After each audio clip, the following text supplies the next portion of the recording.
তোমরা নিশ্চয়ই সকলে অনলাইন আছো।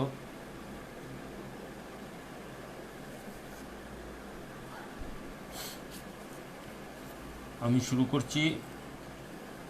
কালকে এসি রেজিস্ট্যান্স, ইন্ডাকট্যান্স এবং ক্যাপাসিট্যান্স সার্কিটের ওপরে আমি বিস্তারিত আলোচনা করেছি। যারা ওটা শিখতে চাও তারা কালকের ভিডিওটা দেখে নেবে ভালো করে। এখন আমি এই যে আরএলসি সার্কিট, এই সার্কিটের কিছু উদাহরণ আমরা চেষ্টা করব এবং ওগুলোকে কোথায় কিভাবে প্রয়োগ করতে হবে সেটা আমরা শিখব। সেটা করতে গিয়ে আমরা প্রশ্ন থেকে শুরু করি। এখানে একটা প্রশ্ন আছে যেটা আমি দেখাচ্ছি তোমাদের।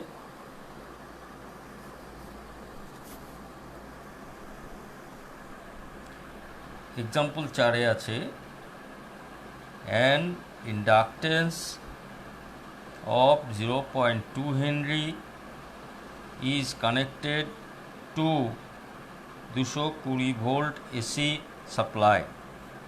Find current when frequency is a 50 cycles per second, 25 cycles per second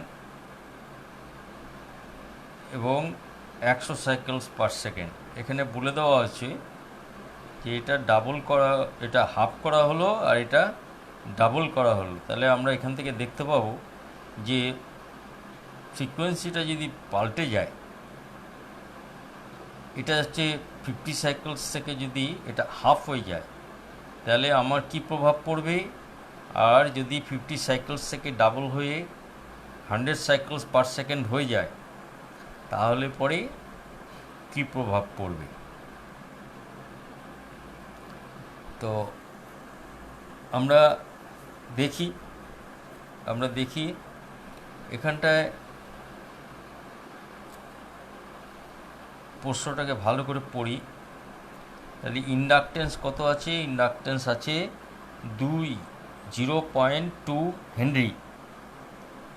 0.2 Henry inductance আছে এবং ওই সার্কিটটার ইন্ডাকটেন্সটা শুধু আছে, আর কিছু নেই, আর কিছু বলেনি। এবং সেই ইন্ডাকটেন্সে 220 ভোল্ট সাপ্লাই দেওয়া হয়েছে। তাহলে কি জানতে চেয়েছে? কারেন্ট কত হবে যখন ফ্রিকোয়েন্সিগুলো এই আছে। তাহলে আমরা প্রথমে এখানে যাই। কারেন্ট বার করতে গেলে আমাদের কি দরকার? কারেন্ট বার করতে গেলে আমাদের ওহমস ল অনুযায়ী ভি বাই আর, এখানে আর যেহেতু ইম্পিডেন্স হয়ে গেছে জেড, তাহলে V by Z. Z bar করতে গেলে আমাদের আবার ওই ইন্ডাকটেন্সের মধ্যে আসতে হবে।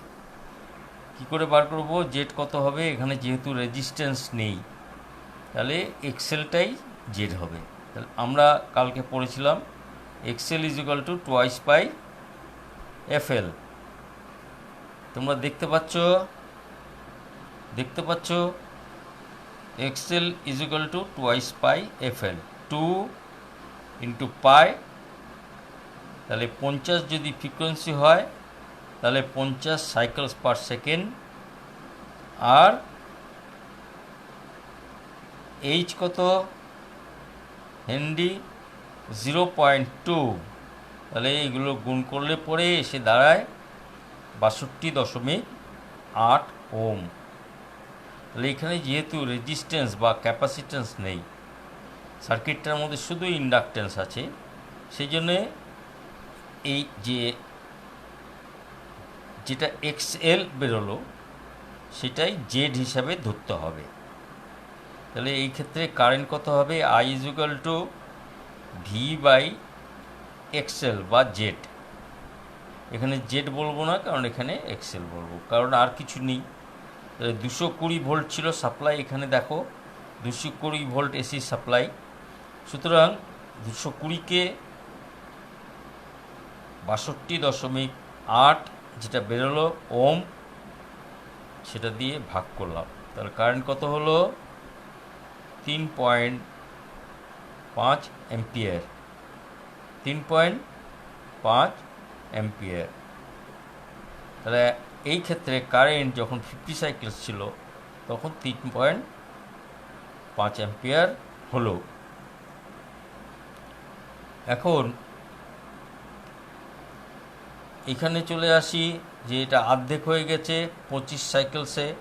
তাহলে এখানে যা ছিল এখানে তাই লিখলাম, খালি 25টা পাল্টে দিলাম। দিলে পরে রেজিস্ট্যান্স কত হয়ে গেল, এক্সেল কত হয়ে গেল?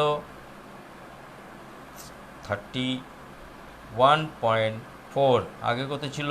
62.8। তাহলে এক্সেলের মানটা, ওমের মানটা কমে গেল। যখনই ওমের মানটা কমে যাবে তাহলে ভিকে ভাগ করলে পরে সেটা গিয়ে দাঁড়াবে হচ্ছে 7.006। 7.006 আগে ছিল 3.5, সেটা বেড়ে হয়ে গেল 7.006।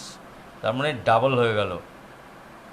ফ্রিকোয়েন্সি অর্ধেক হয়ে গেল, কারেন্ট ডাবল হয়ে গেল। এবার যদি 100 যদি ফ্রিকোয়েন্সি হয় তাহলে এখানটা 2πfl করলাম, করে ওই একই জিনিস থাকলো, খালি এখানে 100 করে দিলাম। তাহলে ওম কত হয়ে গেল? এক্সেল 125.6। আগে ছিল কত প্রথমবার? 62। যখন ডাবল হয়ে গেল তখন ওটা 125.6 হয়ে গেল, বোধহয় ডাবল হয়ে গেল, মনে হচ্ছে ডাবল হয়ে গেল। 8 দুগুণে 16, 6 আছে 1, 2 দুগুণে 4, 1 5, 6 দুগুণে 12, ডাবল হয়ে গেল। তাহলে এখানে যদি রেজিস্ট্যান্সটা ডাবল হয়ে যায় তাহলে পরে কি হবে? ভোল্টেজকে ভাগ দিলে কারেন্ট কমে গেল। কারেন্ট কত হলো? 1.75 অ্যাম্পিয়ার। তার মানে যখনই ফ্রিকোয়েন্সি বাড়ছে তখন কারেন্ট কমে যাচ্ছে, আর যখন ফ্রিকোয়েন্সি কমছে তখন কারেন্ট বেড়ে যাচ্ছে। এটা এখান থেকে কয়েকটা জিনিস আমরা বুঝতে পারলাম। একটা হচ্ছে যে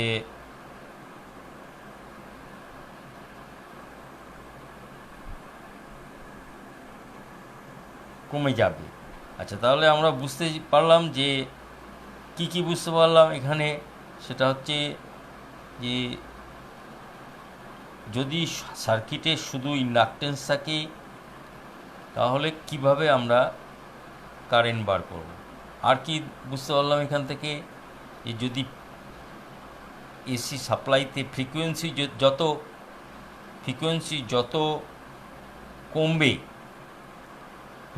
যত কমবে কারেন্ট তত বাড়বে। তাহলে ফ্রিকোয়েন্সি যত কমবে কারেন্ট তত বাড়বে, মানে কি হলো? ফ্রিকোয়েন্সি কমা মানে রেজিস্ট্যান্স সার্কিটে কমে যাওয়া। ফ্রিকোয়েন্সি কমে যাওয়া মানে সার্কিটে রেজিস্ট্যান্স কমে যাওয়া। আর ফ্রিকোয়েন্সি বেড়ে যাওয়া মানে সার্কিটে রেজিস্ট্যান্স বেড়ে যাওয়া। ফ্রিকোয়েন্সি যখনই বেড়ে গেল সার্কিটের রেজিস্ট্যান্সও বেড়ে গেল। আর কি শিখলাম? ফ্রিকোয়েন্সি কমলে কারেন্ট বাড়বে, ফ্রিকোয়েন্সি বাড়লে কারেন্ট কমে যাবে। এইটা আমরা এই এক্সাম্পলটা থেকে আমরা এটা শিখতে পারলাম। এবার এই যে শিখলাম, কোশ্চেনটা পুরোটা দেখতে পাচ্ছ না? আচ্ছা, কোশ্চেনটা পুরোটা দেখতে পাচ্ছ না, তুমি লিখছো নাকি? কোশ্চেনটা পুরোটা দেখবে, তাই তো? ঠিক আছে, দেখো, দেখতে পাচ্ছ? এখন কি দেখতে পাচ্ছ? আমি বলে দিচ্ছি, ছোট ছোট হয়ে গেছে তো, আমি বলে দিচ্ছি। An inductance of 0.2 Henry is connected to 220 voltage AC supply. Find current when frequency is A 50 cycles per second, B 25 cycles per second, মানে অর্ধেক হয়ে গেল, আর C 100 cycle per second, double হয়ে গেল। পুরো কোশ্চেনটা এটাই হচ্ছে ব্যাপার। ঠিক আছে, এবার আরেকটা এক্সাম্পলে আমরা আরেক রকমভাবে শিখব। তার আগে একটা জিনিস পরিষ্কার করে বলে দিই, সেটা হচ্ছে কি, সেটা ইন্ডাকটেন্স বলতে আমরা কি বুঝবো? হেনরিতে যেটা আছে, হেনরিতে কত আছে? 0.2। ইন্ডাকটেন্স বলতে বোঝা যাবে 0.2 হেনরি। এইচ হেনরি, এইচ দিয়ে রিপ্রেজেন্ট করা হয়। তাহলে এখানে ইন্ডাকটেন্স কত আছে? 0.2 হেনরি, ওটাকে বলছি ইন্ডাকটেন্স। আর যখনই ইন্ডাকটিভ রিয়াক্টেন্স বলছি তখন ওটা ওমে চলে আসলো। তাহলে এক্সএল হচ্ছে, এক্সএল এটা হচ্ছে ইন্ডাকটিভ ইন্ডাকটেন্স নয়, ওটা হচ্ছে ইন্ডাকটিভ রিয়াক্টেন্স। এটা যেন ভুল না হয়। এখানে ইন্ডাকটেন্স বলা হয়েছে 0.2 হেনরি, আর ইন্ডাকটিভ রিয়াক্টেন্স এক্সএল, সেটা বার করলাম আমরা ক্যালকুলেশন করে। এইটা যেন মনে থাকে, রিয়াক্টেন্সটা আর ইন্ডাকটেন্সটা, এটা যেন মনে থাকে। রিয়াক্টেন্স দু প্রকার, একটা হচ্ছে ইন্ডাকটিভ আর একটা হচ্ছে ক্যাপাসিটিভ। একটা হচ্ছে ইন্ডাকটিভ আর একটা হচ্ছে ক্যাপাসিটিভ। এবার আরেকটা ইয়েতে আমরা যাই, প্রশ্নতে যাই। এখানে দ্বিতীয় প্রশ্ন আমরা দেখতে পাচ্ছি যে A200 MFD কন্ডেন্সার, এটা একটা condenser.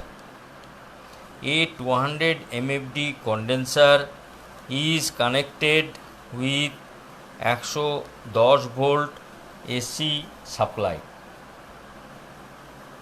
Inductive reactance, yes, moon inductive reactance, ঠিকই বলেছো। আর inductance in Henry and inductive reactance is in ohm.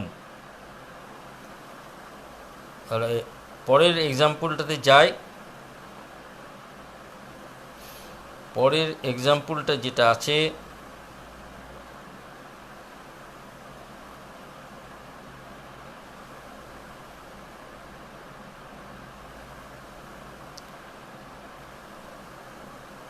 A200 MFD condenser is connected with 110 volt AC supply. Find the value of current and power at 50 cycles per second. এখানটায় আবার শুধু কি আছে? এখানে শুধু condenser আছে। কন্ডেন্সার আর capacitance একই জিনিস। তাহলে ক্যাপাসিটেন্স আর ক্যাপাসিটিভ রিয়াক্টেন্স আলাদা জিনিস। তাহলে ক্যাপাসিটেন্স কত? ক্যাপাসিটেন্স হচ্ছে 200 MFD। আমরা জানি যে ফ্যারাড হচ্ছে এর একক, সুতরাং ওটাকে মাইক্রো ফ্যারাড আছে। এ দেখো মাইক্রো ফ্যারাড আছে এখানটায়। MFD মিউ মানে মাইক্রো ফ্যারাড। তাহলে মাইক্রোটাকে আমার ফ্যারাড করতে হবে। এখানে দেখলে আমরা বুঝতে পারবো, এখানে এই যে 200 আছে, 200টাকে ভাগ করেছে 10⁻⁻6 দিয়ে, একসাথে করে দিয়েছে।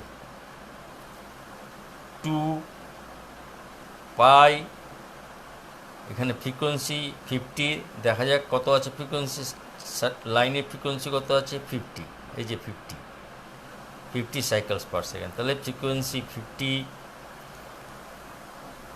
3.14 মানে পাই, ফ্রিকোয়েন্সি 50, আর কি হয়েছে 200 এমএফডি ছিল, সেটাকে 10-এর যে 1-এর পরে 6টা শূন্য দিয়ে ভাগ করেছে, এটাকে এইভাবে বলা যায় 10⁻⁻6। তখন এখান থেকে বেরিয়েছে 15.92 ওহম। ইন্ডাকটিভ না, এটা ক্যাপাসিটিভ রিঅ্যাকট্যান্স। ক্যাপাসিটিভ রিঅ্যাকট্যান্স কত? 15.92 ওহম।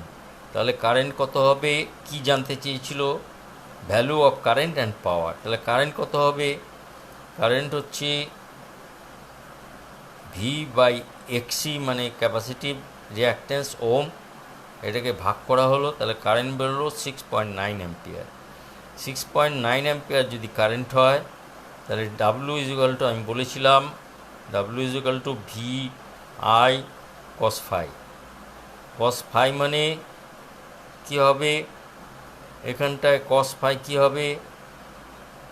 cos phi মানে হচ্ছে P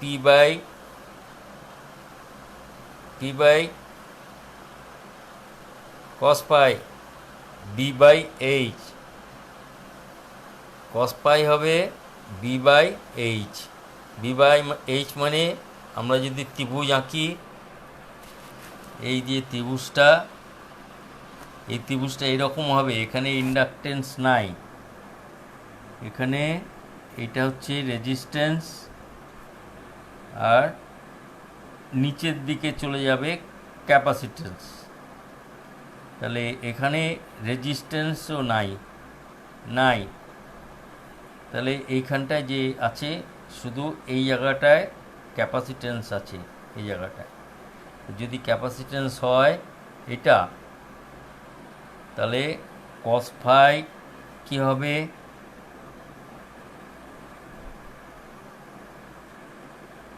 cos phi কি হবে? phi ডিগ্রি কি হবে? আমরা জানি বেস বাই ত্রিভুজের, এটা যদি ত্রিভুজ হতো, এরম যদি ত্রিভুজ হতো, তাহলে কি হতো? এইটা বেস হতো, তাহলে এখানে বেস হচ্ছে কি? বেস 0, B/H, তাহলে এখানে বি হচ্ছে কি? 0,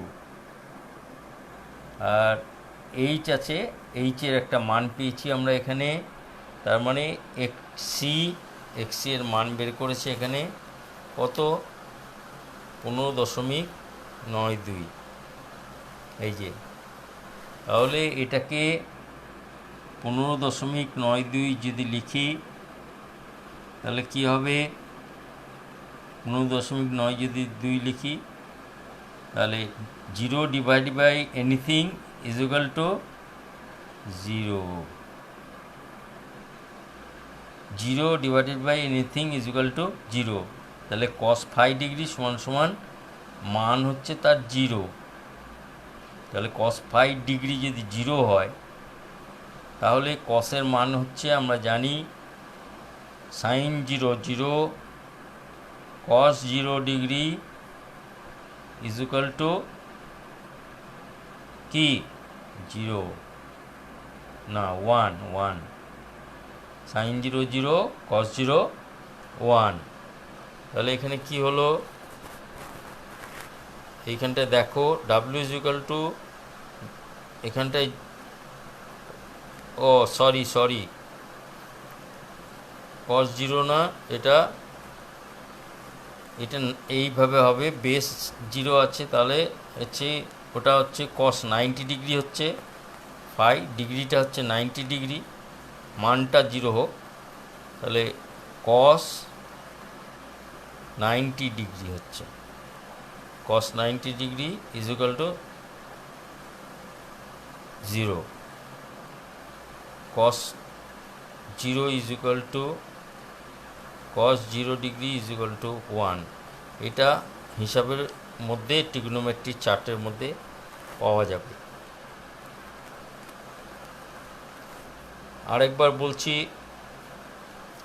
cos ফাই, ফাই হচ্ছে কি, বা থিটা আছে এখানে, থিটা হচ্ছে এই যে ইম্পিডেন্স ট্রায়াঙ্গেল, তার এই কোণটা হচ্ছে থিটা। এইখানে আলাদা করে করছি, এটা হচ্ছে ইম্পিডেন্স ট্রায়াঙ্গেল, এটা হচ্ছে ইম্পিডেন্স ট্রায়াঙ্গেল, এটা নিচের দিকে চলে আসলো, এরকম হলো। তাহলে এইটা হচ্ছে ফাই। এই ফাইটা বড় হয়ে গেছে, এরকম হয়ে গেছে লম্বা। তাহলে এটা কত হলো, এটা এই কোণটা ফাইটা এটা 90 ডিগ্রি হয়ে গেল। এটা যখন 90 ডিগ্রি হয়ে গেল, তখন আমরা কস 90 ডিগ্রির মান কত সেটা আমাদের কোথায় বসাতে হবে, এই যে এখানে বসাতে হবে cos 90। তো cos 90-র সংখ্যাগত মান হচ্ছে 0। তাহলে এইগুলো সব গুণ করলে পরে 0 হয়ে গেল। তাহলে ওয়াট কত হলো, 0 ওয়াট, মানে লাইনটা ফেল করে যাবে, লাইনটা ফেল করে গেল। পাওয়ার ফ্যাক্টর যদি শুধু লাইনে থাকে তাহলে ওখানটায় কোনো পাওয়ার কনজামশান হচ্ছে না, সামান্য পাওয়ার কনজামশান হচ্ছে, সেটা ক্যাপাসিটারের ভিতরে, সেটা হচ্ছে due to resistance of capacitor. এখানে যদি ধরে নেওয়া হয় যে ক্যাপাসিটারে কোনো রেজিস্ট্যান্স নেই, তাহলে একদম পাওয়ারটা হবে 0। তাহলে লাইনের মধ্যে যদি আমরা একটা ক্যাপাসিটি ঢুকিয়ে দিই, তাহলে লাইনে পাওয়ার খুব সামান্য খাবে, কিন্তু পাওয়ার ফ্যাক্টরটা ইমপ্রুভ হয়ে যাবে। তাহলে এখান থেকে আমরা বার করতে পারলাম যে ক্যাপাসিটেন্সটা 200 MFD হলে ওটাকে কিভাবে আমরা ফ্যারাডে নিয়ে যাব, মাইক্রোফ্যারাডকে ফ্যারাডে নিয়ে যাব। আর সার্কিটে যদি শুধুমাত্র ক্যাপাসিটার থাকে, তাহলে পরে সার্কিটে অ্যাম্পিয়ার 6.9 অ্যাম্পিয়ার দেখাচ্ছে ঠিকই, কিন্তু যা অ্যাক্টিভ পাওয়ার, সে অ্যাক্টিভ পাওয়ার 0 হয়ে যাবে। যে পাওয়ারটা কনজামশন হবে সেটা লস হবে, গোটাটা লস হবে, এটা এখান থেকে বোঝা গেল। এবার আমরা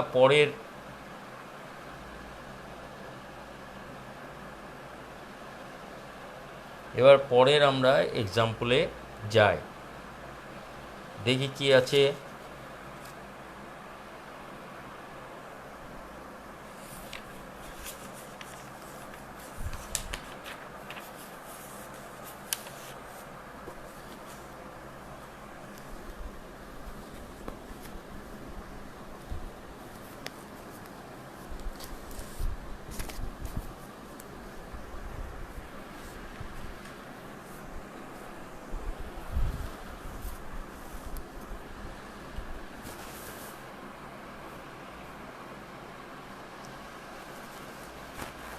Next example, a coil is having resistance of 50 ohm with an inductance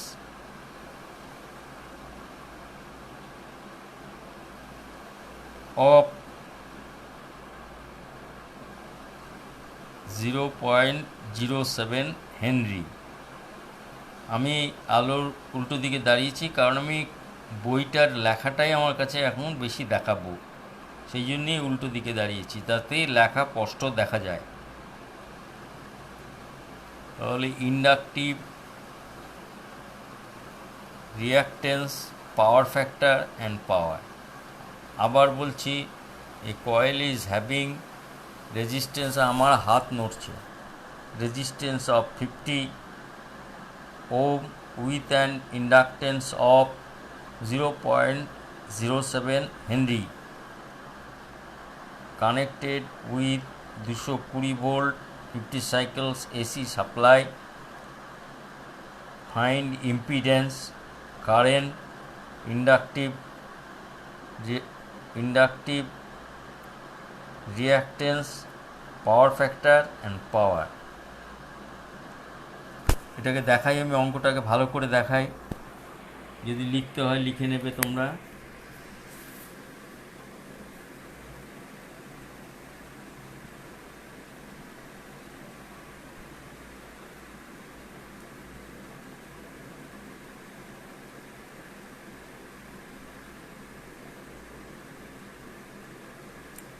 তোমরা লিখে নাও,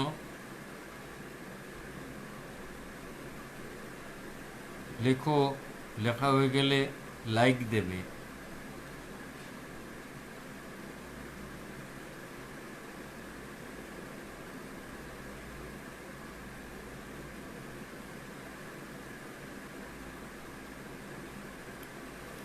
ঠিক আছে, এবার দেখো,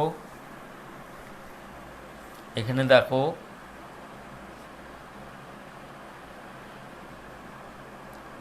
ভালো করে বোঝার চেষ্টা করো। এই যে কয়েলটা আছে,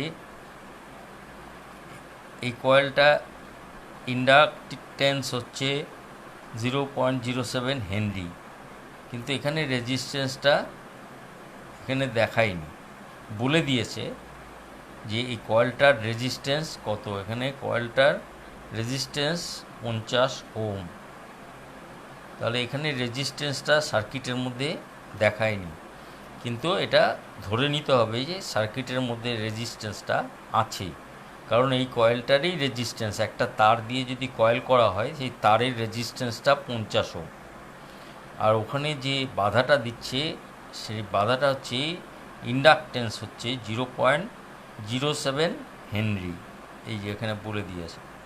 তাহলে এখানে দেখতে পাচ্ছি, ও এই তো 50 ওম, আর এখানটায় ক্যাপাসিট্যান্স বলেছে না, ক্যাপাসিট্যান্স বলেনি।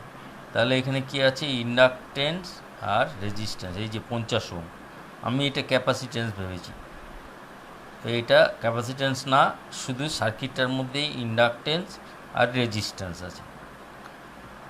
আর এখানটায় সাপ্লাই দেওয়া হচ্ছে 220 ভোল্ট 50 সাইকেলস পার সেকেন্ড।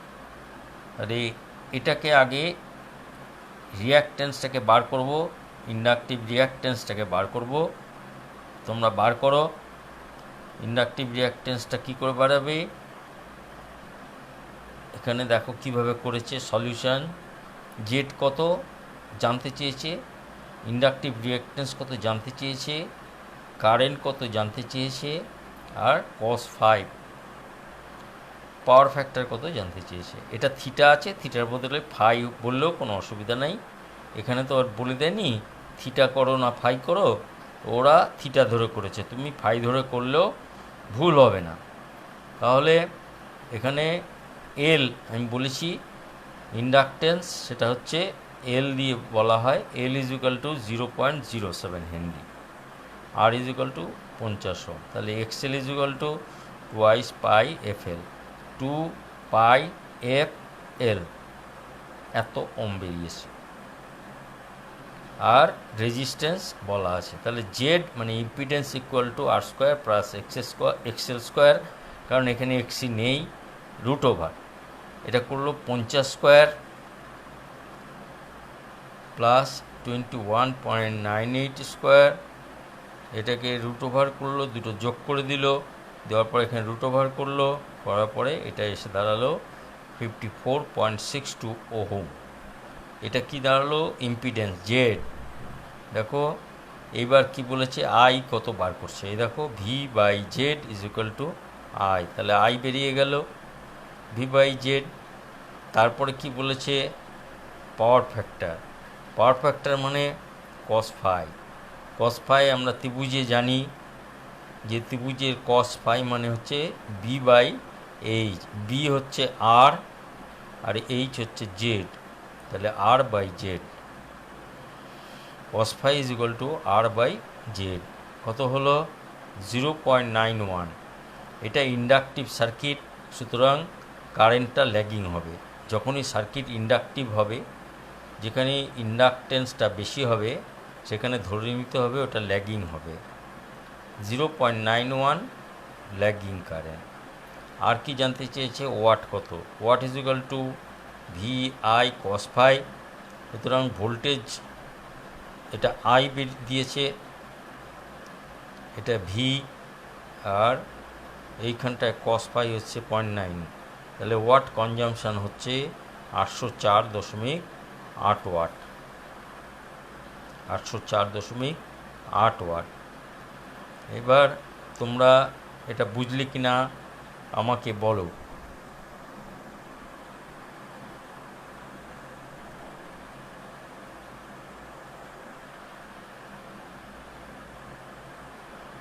যদি বুঝে থাকো লাইক দাও, কোনো প্রশ্ন থাকলে জিজ্ঞাসা করো,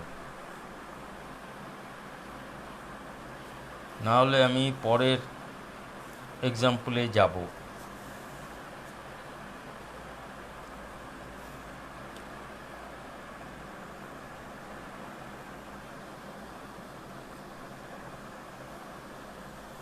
বলছি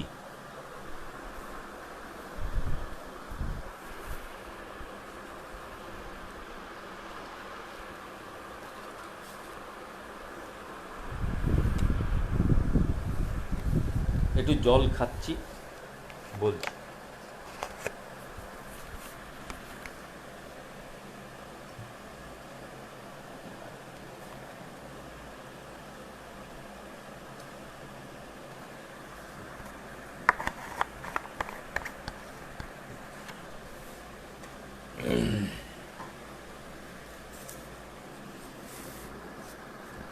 এই সার্কিটটা কীরকম ছিল?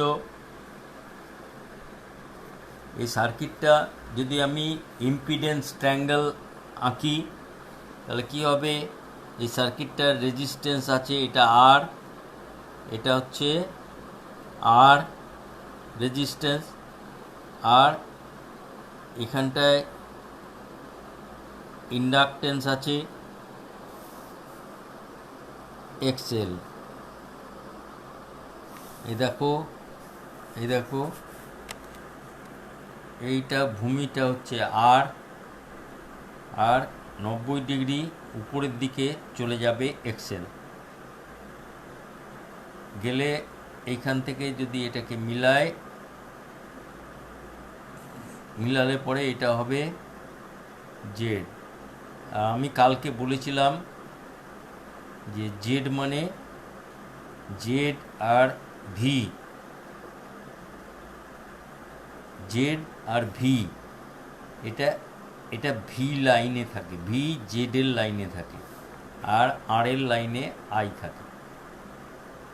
তাহলে ভি আর জেড কি হলো? এইখানটায় ফাই হলো। এই যে ফাই হলো, এই যে ফাই, এটা হচ্ছে অ্যাঙ্গেল। আর কস ফাই কি?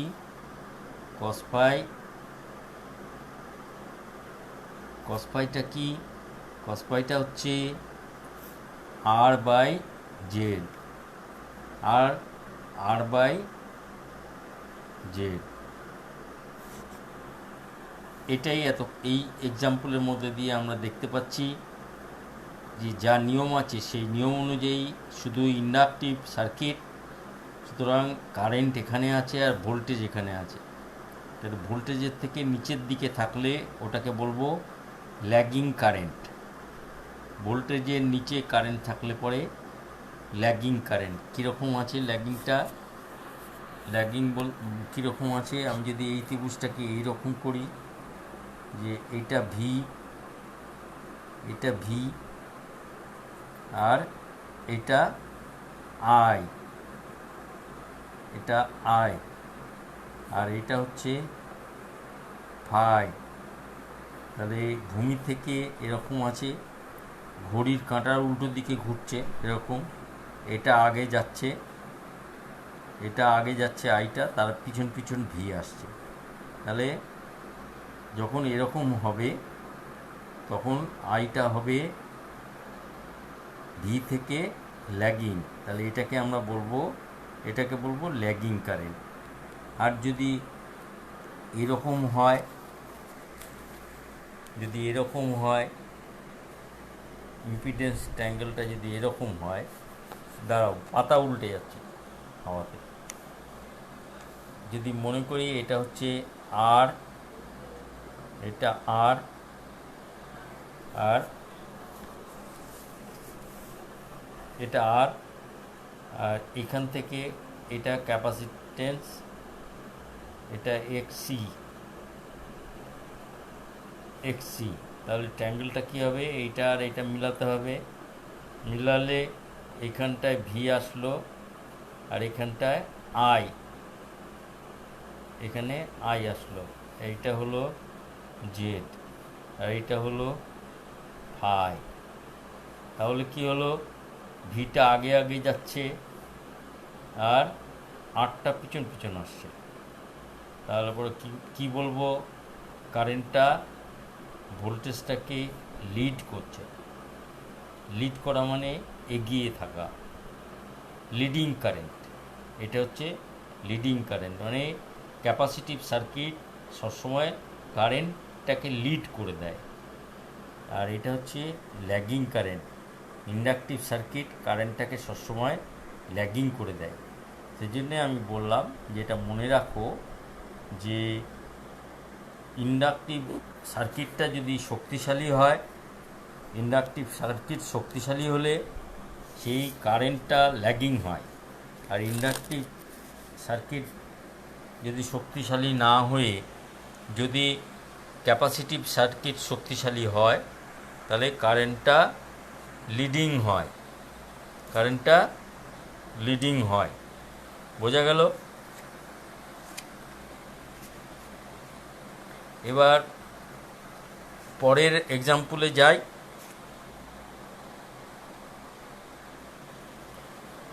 কি বলো, পরের এক্সাম্পলে যাই।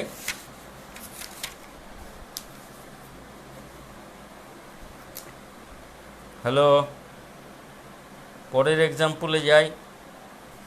তাহলে নেক্সট এক্সাম্পলে আমরা যাচ্ছি।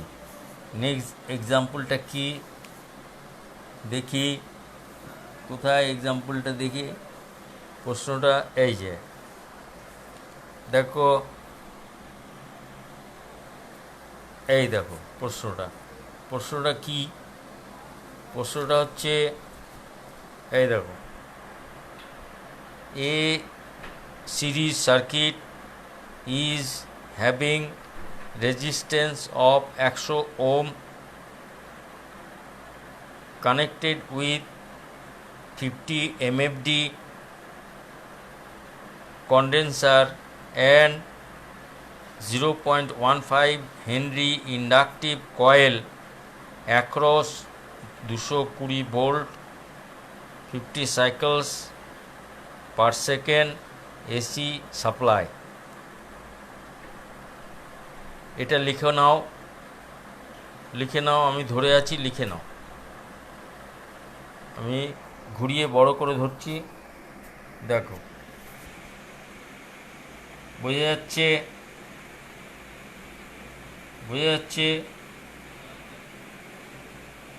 গোটাটা দেখা যাচ্ছে।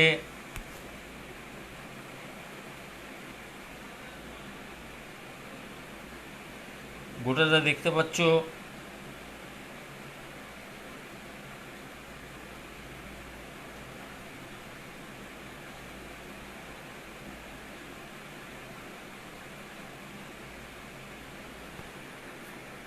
দেখো,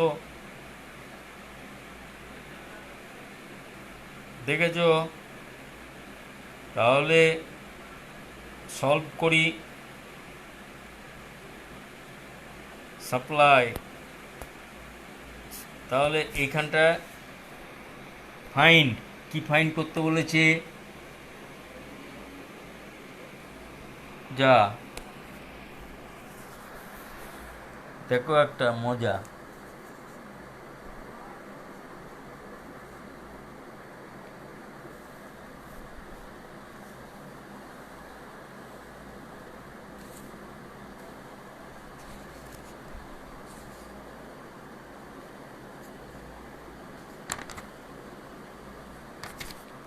দেখো ওর শেষের দিকে ফাইন্ড কোথাও দেয়নি, কি বার করতে বলেছে। যাই হোক আমরা বুঝে যাব কি বার করতে বলেছে, আমরা বুঝে যাব। দেখো এখানে দেখো সার্কিটটা করেছে, এখানে সার্কিটটা করেছে, এই যে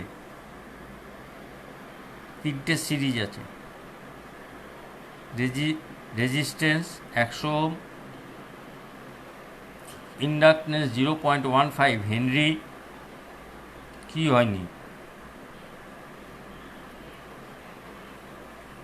নাও, হয়নি, আর একটু দাঁড়াও, এটাকে দেখে নাও, এটাকে লিখে নাও, লিখো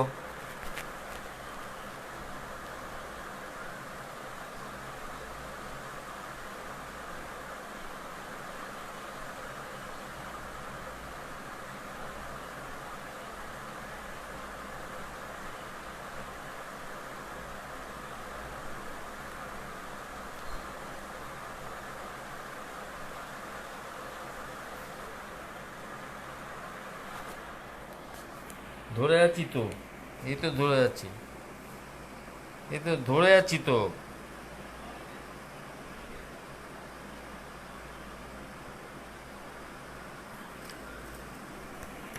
বইটাই তো পড়ে যাচ্ছে।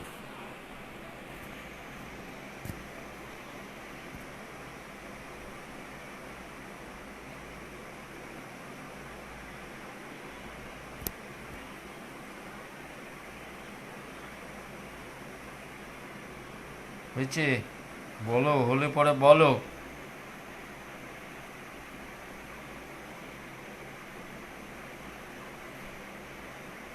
হচ্ছে, তাহলে যাই এখানে।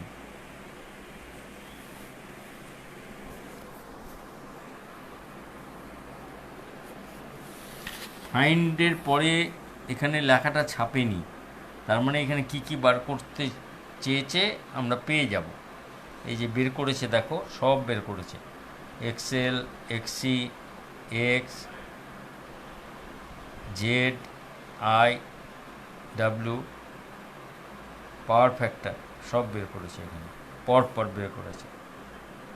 এবার দেখো তাহলে সার্কিটটা এরকম আছে, কীরকম আছে সার্কিটে, সিরিজে রেজিস্ট্যান্স, ক্যাপাসিট্যান্স আর ইন্ডাকট্যান্স, তিনটে এখানে মান বসানো আছে, এই তিনটে মান বসানো আছে। আর সাপ্লাই লাইনটা কত আছে, 220 ভোল্ট, 50 সাইকেলস পার সেকেন্ড। এবার দেখো যে এখানটায় এক্সএল বার করতে হবে, এক্সি বার করতে হবে, কস পাই বার করতে হবে, ডাব্লু বার করতে হবে, জেড বার করতে হবে। তা প্রথমে এক্সএল বার করছি, এক্সএল 2 পাই এফএল, 2 পাই এফ, আর এল, এখানে এল আছে 0.15, তাহলে এখানে বেরোলো 47.1 ওম। এক্সএল মানে ইন্ডাকটিভ রিঅ্যাক্ট্যান্স 47.1 ওম, আর এক্সি মানে ক্যাপাসিট্যান্স হচ্ছে কত, এখানে দিয়েছে 50 মিলি, তাহলে ক্যাপাসিটিভ রিঅ্যাক্ট্যান্স বার করেছে 1/2 পাই এফএল, 2 পাই এফ, 50 মাইক্রোফ্যারাডকে ফ্যারাড করে দিয়েছে। দেওয়ার পরে এখানটায় ক্যাপাসিটিভ রিঅ্যাক্ট্যান্স বেরিয়ে গেছে। তাই এখানে দেখা যাচ্ছে যে ক্যাপাসিটিভ রিঅ্যাক্ট্যান্সটা ইন্ডাকটিভ রিঅ্যাক্ট্যান্স থেকে বেশি। তাহলে আমরা বুঝতে পারবো যে এখানে কারেন্টটা হবে লিডিং, কারণ ক্যাপাসিটেন্সটা ইন্ডাকটিভ রিঅ্যাক্ট্যান্স থেকে ক্যাপাসিটিভ রিঅ্যাক্ট্যান্সটা বড়। এখানে মাইনাস করে দিল এক্স এল মাইনাস এক্সি, এক্সএল হচ্ছে এইখানে দাঁড়ালো, এইটা মাইনাস হলো, মাইনাস হওয়া মানে এই কারেন্টটা লিডিং হয়ে যাবে। এবার জেড ইম্পিডেন্স বার করছে, আর স্কোয়ার প্লাস এক্সএল মাইনাস এক্সি, এর এখানে উল্টো হয়েছে এক্সি মাইনাস এক্সএল করে নিয়ে এইটা এসে এরমভাবে যোগঠোক করে এটা দাঁড়িয়েছে 101.36 ওম। ইম্পিডেন্সটা দাঁড়ালো 101.36 ওম। তাহলে কারেন্ট কত হবে? ভি বাই জেড, এটা জেড, ভি 220, এই যে 220, তাহলে ভি বাই জেড, তাহলে 2.17 অ্যাম্পিয়ার কারেন্ট দাঁড়ালো। আর power factor cos phi equal to R by Z সমান সমান আর হচ্ছে 100, এই যে এখানে দেখো আর 100, আর জেড বেরিয়েছে এইখানটায়, জেড বের করেছে এই যে 101.36, তাহলে 0.98 দেখো বলেছে লিডিং, কারণ ক্যাপাসিটিভ রিঅ্যাকটেন্সটা বড়, সেই জন্য ক্যাপাসিটিভ রিঅ্যাকটেন্স যদি সার্কিটে বেশি হয় তাহলে পরে কারেন্টটা লিডিং হয়, কারেন্টটা ভোল্টেজ থেকে এগিয়ে থাকে। এবার লিডিং কারেন্ট আছে, তাহলে ওয়াটটা কত হবে? W VI cos phi, VI cos phi 467.85 watt. তাহলে এই যে সার্কিটটা আছে, যে সার্কিটের মধ্যে এইরকম রেজিস্ট্যান্স, ক্যাপাসিট্যান্স এবং ইন্ডাকটেন্স আছে, সেই সার্কিটটা কিভাবে আমরা এইগুলো জিনিস পরপর বার করলাম, এইটাই হচ্ছে এই এক্সাম্পল থেকে শেখার। তাহলে আমরা এক কাজ করি, আমি কিছু একটা প্রশ্ন দিয়ে দিই, তোমরা বাড়িতে ওটা সলভ করবে, ঠিক আছে? আমি একটা প্রশ্ন দিয়ে দিই, তোমার বাড়িতে ওটা সলভ করবে এবং আজকে এইখানেই থাকবে, এই পর্যন্তই থাকবে।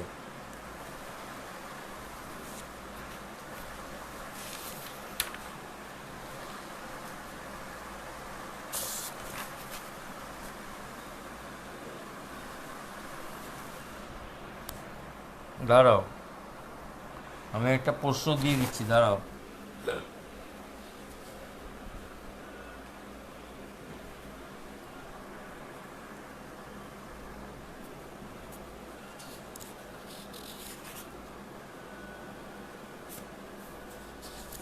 পরের দিন আরও অন্যরকম করাবো। এই নাও একটা প্রশ্ন।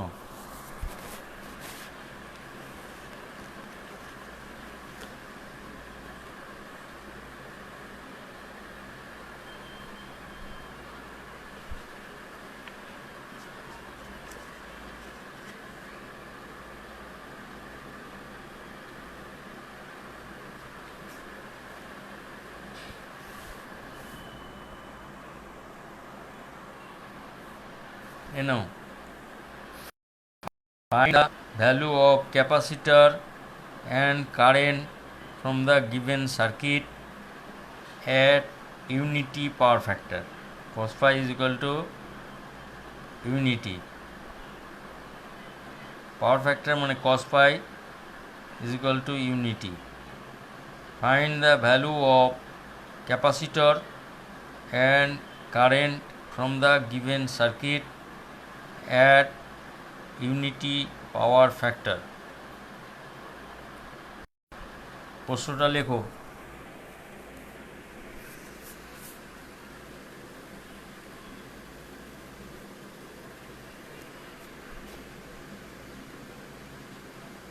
Find the value of capacitor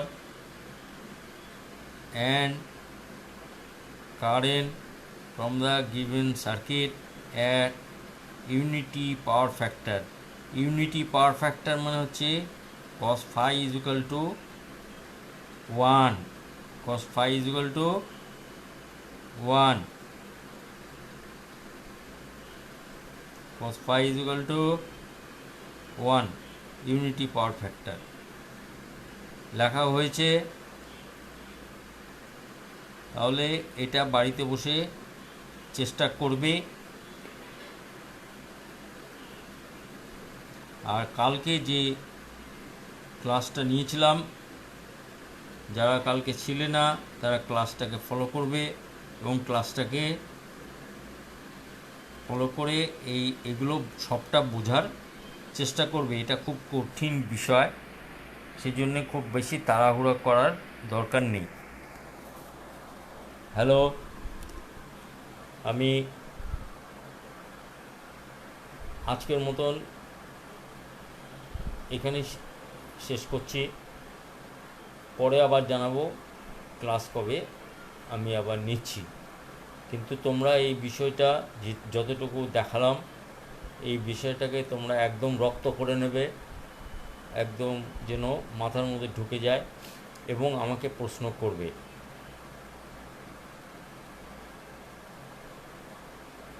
হ্যাঁ, কি দেখাবো, কি দেখাবো? সার্কিটটা, এই তো সার্কিট।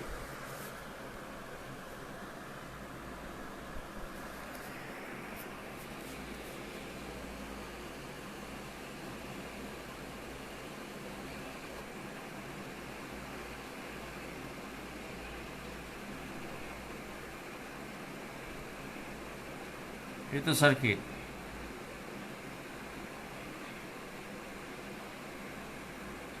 ক্যাপাসিটেন্স বলা নেই, ক্যাপাসিটারের ক্যাপাসিটি বলা নেই, ফ্যারাড বলা নেই।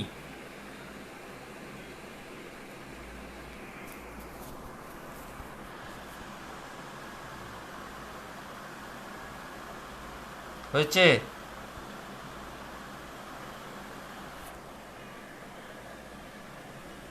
ঠিক আছে, বাই, আমি রাখছি।